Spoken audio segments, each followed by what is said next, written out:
In this lesson, we'll apply the Clausius inequality to explain entropy production and how it occurs.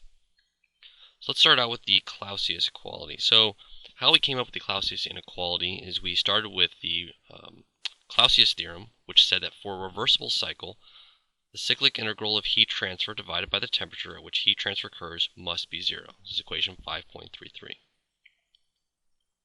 We could also derive that for an irreversible cycle, that the heat transfer of that cycle divided by the temperature must be less than 0. This is equation 5.41. So if we combine these to say then that any cycle, whether it be irreversible or reversible, we would know that it has to the cyclical integral of the heat transfer divided by the temperature at which heat transfer occurs must be less than or equal to 0.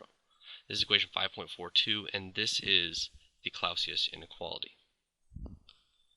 So let's apply the Clausius inequality to our irreversible cycle here on the right. So our cycle is made up of irreversible processes, an irreversible process, and a reversible process. So the irreversible process, we get the integral from 1 to 2, state 1 to state 2, the change in heat transfer over the temperature. And we add that to our reversible process, and that makes our whole irreversible cycle, which therefore must be less than or equal to 0 because it is a process. If we break this equation down, from previously we know that the integral of heat transfer over temperature is also a way of describing entropy, and so we can call that that term, the change in heat transfer over temperature, as our discrete entropy. And so if we integrate that, we get entropy at state 1 minus entropy at state 2. If we reorganize this equation, we get that the change in entropy from state 2 to state 1 minus the integral of our heat transfer over the temperature of our irreversible process must be greater than or equal to 0. Well, it's got to be greater than or equal to 0, and for a process, it's going to have a value.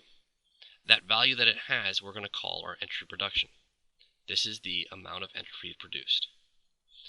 If we, instead of using the integral, if we say that it's only conducting heat transfer over a discrete amount of boundaries, we can use a summation where we say that that T sub B is now the boundary temperature, and those sub J's are each locations at which heat transfer occurs.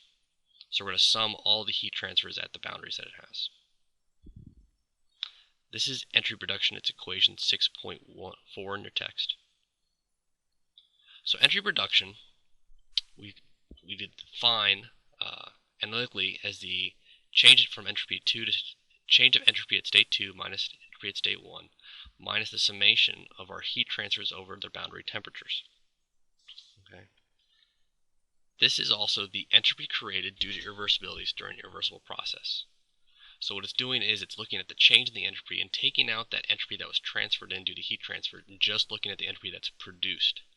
And the entropy that is produced is due to an irreversible process.